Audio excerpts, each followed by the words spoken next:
নমস্কার দর্শক বন্ধুরা, মোটিভেশনাল শ্রীমন্ত চ্যানেলে আপনাদের জানাই সুস্বাগতম। আজকে আপনাদের সামনে যে বিষয়বস্তু নিয়ে আলোচনা করব তা হল ভগবান শ্রীকৃষ্ণের কলিযুগ সম্পর্কে বিখ্যাত ভবিষ্যৎবাণী।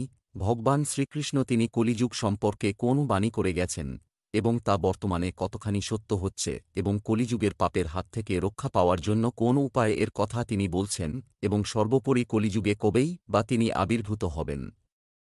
কি বলছে আমাদের শাস্ত্র, কি তিনি ভগবত গীতায় উল্লেখ করে গেছেন, তার সমস্ত কিছুই আমরা জানতে পারব আজকে এই ভিডিওতে। আমরা সকলেই জানি আমাদের শাস্ত্রে উল্লেখ রয়েছে যুগ প্রধানত চারটে: সত্য, ত্রেতা, দ্বাপর এবং কলিযুগ।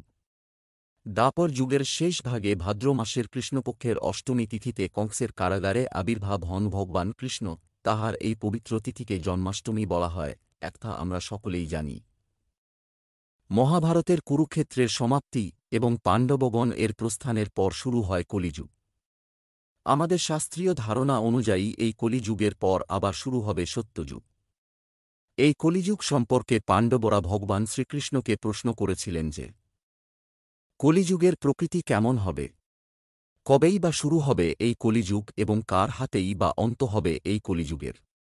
এই প্রশ্নের উত্তরের জন্য ভগবান শ্রীকৃষ্ণ ৫ পাণ্ডবকে একটি বনে নিয়ে গিয়ে বললেন, এই জঙ্গলের ৫টি দিকে তোমরা ৫ জনা ভিন্ন ভিন্ন অভিমুখে যাত্রা শুরু করো এবং ভিন্ন ভিন্ন অভিমুখে যাত্রা করার পর প্রথম যে ঘটনাটি তোমরা লক্ষ্য করবে সেটি আমার কাছে এসে ব্যক্ত করো। যেমন কথা তেমনি কাজ। পরমেশ্বর ভগবান শ্রীকৃষ্ণের কথা অনুযায়ী পঞ্চপাণ্ডবরা জঙ্গলের ৫টি অভিমুখে যাত্রা শুরু করে। সবার প্রথমে যুধিষ্ঠির ফিরে এলেন। তিনি শ্রীকৃষ্ণের কাছে একটি অদ্ভুত ঘটনার কথা ব্যক্ত করলেন। তিনি দেখতে পেলেন ২ শুঁড় বিশিষ্ট একটি হাতি জলাশয়ে খেলা করছে। এই ঘটনাটি দেখার পর তিনি শ্রীকৃষ্ণের কাছে এসে সম্পূর্ণ ঘটনাটি ব্যক্ত করেন এবং অদ্ভুত ২ শুঁড় হাতিটির প্রকৃতি সম্পর্কে জানতে চান শ্রীকৃষ্ণের কাছে। শ্রীকৃষ্ণ যখন বলেন যে কলিযুগে মানুষ হবে ঠিক এই রকম। কলিযুগের বেশিরভাগ মানুষ হবে মিথ্যেবাদী এবং স্বার্থপর। তারা মুখে এক কথা বললেও কর্মক্ষেত্রে সম্পূর্ণ ভিন্ন থাকবে। অর্থাৎ কথা, প্রতিশ্রুতি এবং কাজের মধ্যে কোনো মিল তাদের থাকবে না।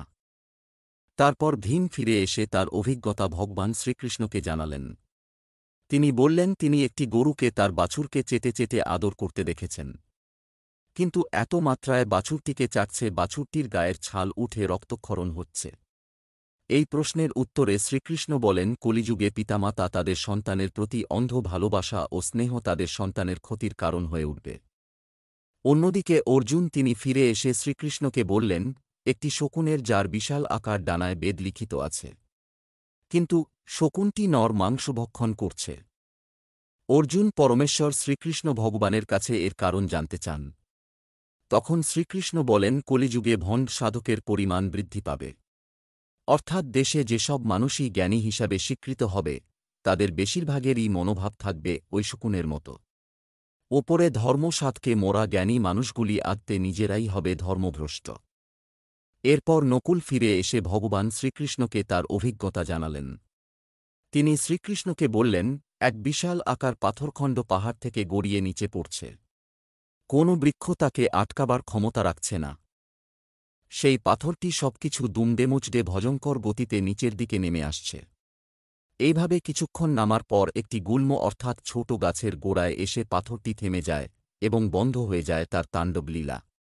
এই ঘটনা শ্রীকৃষ্ণকে জানালে শ্রীকৃষ্ণ তার পরিপ্রেক্ষিতে বলেন, কলিযুগে মানুষের পাপের আকার ওই পাথরের মতন হবে, যা তার জীবনকে তছনছ করে দেবে, ধ্বংসের অভিমুখে চালিত করবে গোটা সমাজকে। কিন্তু যদি কোনো মানুষ শুদ্ধ মনে শুধুমাত্র আমারই শরণাপন্ন হয়, তবে তাকে আমি সর্ববিপদ থেকে রক্ষা করব। অর্থাৎ সামান্য ওই ছোট গাছের মতো কেউ যদি আমার ভজনা করে সমস্ত পাপ তাহলে সেখানেই বিলুপ্ত হবে। এরপর সহদেব তিনি তাঁর অভিজ্ঞতার কথা শ্রীকৃষ্ণকে জানালেন। তিনি দেখলেন জঙ্গলের মাঝে বেশ কয়েকটি কুজো, কিন্তু আশ্চর্যের বিষয় হল এদের মধ্যে সবথেকে গভীরতম যে কুজোটি তাতেই জল নেই। শ্রীকৃষ্ণ এই কথাটি শুনে বললেন যে কলিযুগে সমাজের সবথেকে অর্থশালী ক্ষমতাশালী ব্যক্তিরাই সেই সমাজে সবচেয়ে বেশি শোষণ করবে। যারা নীচ তারা কাম ও বিনোদনের জন্য এবং সুরা, তামাক প্রভৃতির জন্য প্রচুর অর্থ ব্যয় করবে এবং সমাজে পিছিয়ে পড়া মানুষদের জন্য থাকবে শুধুই অবহেলা। অতএব গরিবের শোষণই হবে কলিতে প্রবল। ধনীরা হারাবে তাদের বিচার বিবেচনা করার ন্যূনতম বুদ্ধি। বর্তমান যুগ সম্পর্কে শ্রীকৃষ্ণ যে ব্যাখ্যা করে গেছেন, এবং তার প্রতিটি যুক্তির বিন্দুমাত্র পরিবর্তন হবে না, তাও সত্য, এভাবেই যে আমরা নিজেদের ধ্বংসকে নিজেরাই নিকট থেকে নিকটতম করে তুলেছি তা বুঝতে অসুবিধা হয় না। তার জ্বলন্ত দৃষ্টান্ত উদাহরণ আমরা আমাদের হাতের কাছেই দেখতে পাই। সুতরাং এই পাপের যুগ থেকে বাঁচার একমাত্র উপায় কৃষ্ণ ভজনা করা। একমাত্র কৃষ্ণ নামে পারে আমাদের সঠিক পথে পরিচালিত করতে। প্রত্যহ গীতা পাঠ করুন এবং তারই সঙ্গে কৃষ্ণমন্ত্রে নিজেকে বিভোর করে রাখুন। অন্তত রোজ একটি বার হলেও কৃষ্ণমন্ত্র জপ করুন। কলিযুগে ভগবান শ্রীকৃষ্ণ কখন আবির্ভাব হবে সে সব বিষয়ে আমাদের শাস্ত্রে উল্লেখ করা হয়েছে। কলিযুগের ভগবান শ্রীকৃষ্ণের অবতার হবে কল্কি অবতার। কলিযুগের অন্তে মুরাদাবাদ জেলার সম্বল গ্রামে সুমতি নামে ব্রাহ্মণ কন্যার গর্ভে ব্রাহ্মণের বাড়িতে কল্কি নামে ভগবান বিষ্ণুর দশম অবতারের আবির্ভাব ঘটবে। কল্কি হবে বিষ্ণু যথা সুমতির চতুর্থ সন্তান।